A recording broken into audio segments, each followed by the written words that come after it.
What's up, fellow adventurers, and welcome back to yet another episode of our Game in a Year series. Every episode in this journey seems to bring another first, and this one is no different. Today, we're taking a look at another milestone in my game development journey, adding footstep sounds. If you've been following this series, you've probably heard them during the subscribe sections and the outros. Today, I want to share the journey of getting those sounds into the project, what I learned along the way, and the resources that helped make it possible.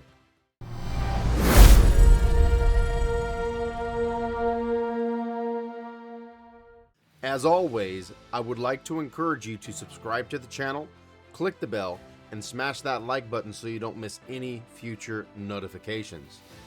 And for those interested in game development, following projects like this one, or if you're looking for a gaming community where we have fun, faith, and fellowship, I'd like to invite you to join the Gatlin Alliance on Discord.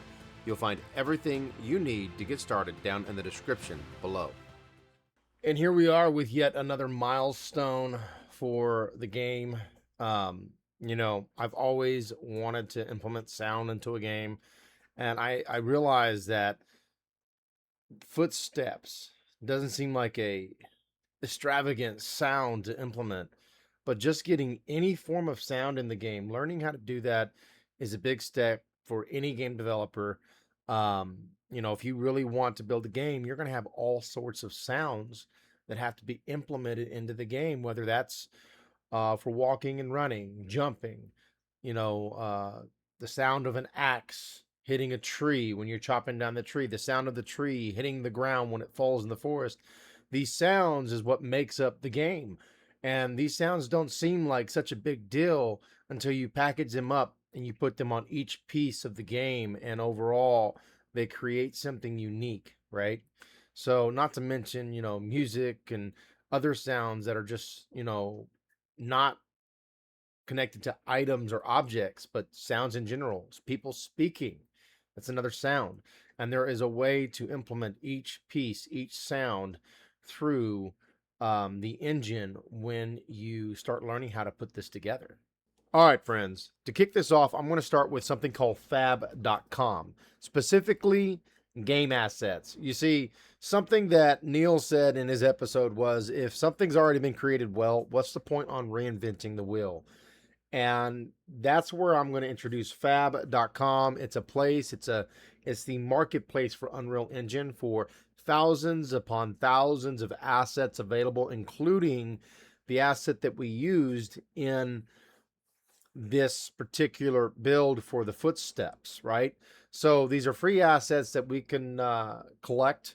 And, if you want to know which asset I use specifically for this build, then again, I would encourage you to go check out Neil's tutorials over on Numen Brothers, where you will find the exact episode that I followed for this. And along the way, there was some interesting observations that I learned with Fab. You see, this was set up through Quixel Bridge, and Quixel Bridge is still available through the editor, but they've changed the way everything works. It's all found through the website. You can find Quixel Bridge through fab.com, through the website, or even through the editor, but you got to go through Fab. All right. And I'll get to that in a moment. But the main thing here that I want to talk about is the limited time free.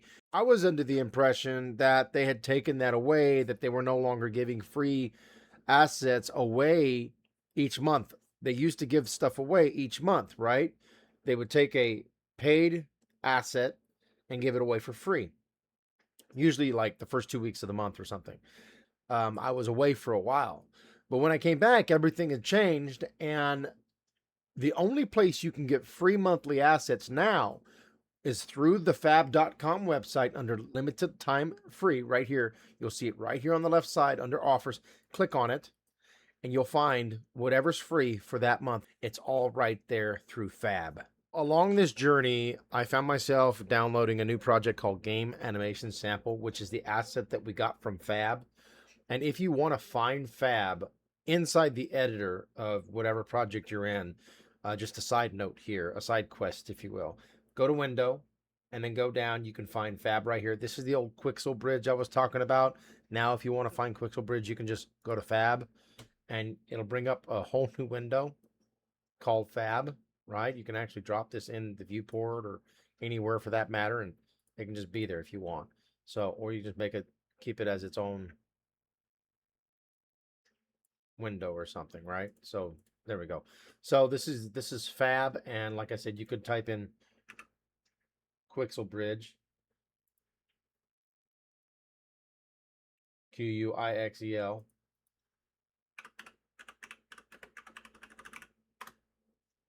and it'll find everything related to Quixel Bridge.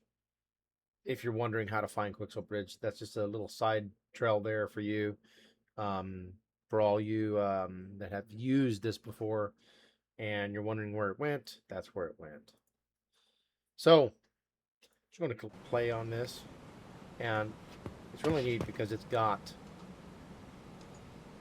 its own, oh, this is a widget. I wasn't really trying to step on that, but you can view controls, got a README, a bunch of information here. Anyway. Kind of got their own teleports.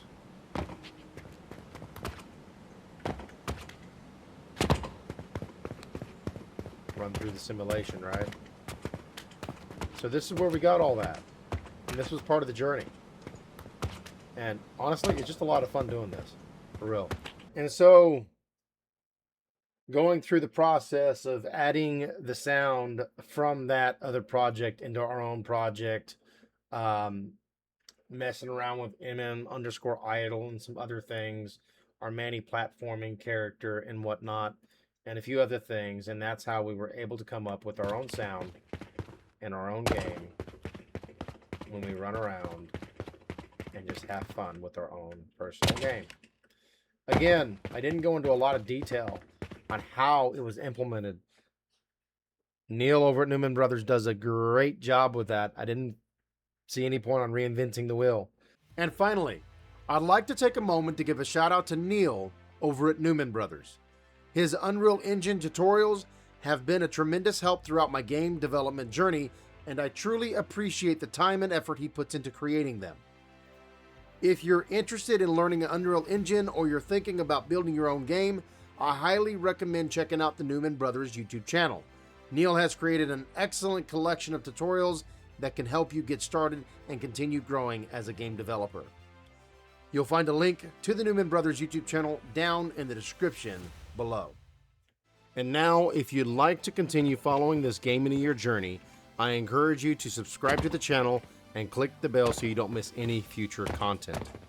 Also, if you're interested in game development, enjoy behind-the-scenes content, would like to follow the development of this project, or become part of a community where we have fun, faith, and fellowship, I invite you to join us in the Gatlin Alliance on Discord. You'll find everything you need down in the description below.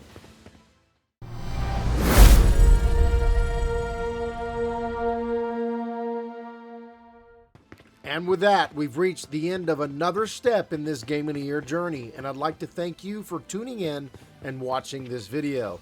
This may have been a small addition to the project, but adding Footstep sounds brought another layer of life to the game, and it marked yet another first in my journey as a game developer. Next time, we'll take a little side quest as we step away from the main roadmap to implement a auto-run system.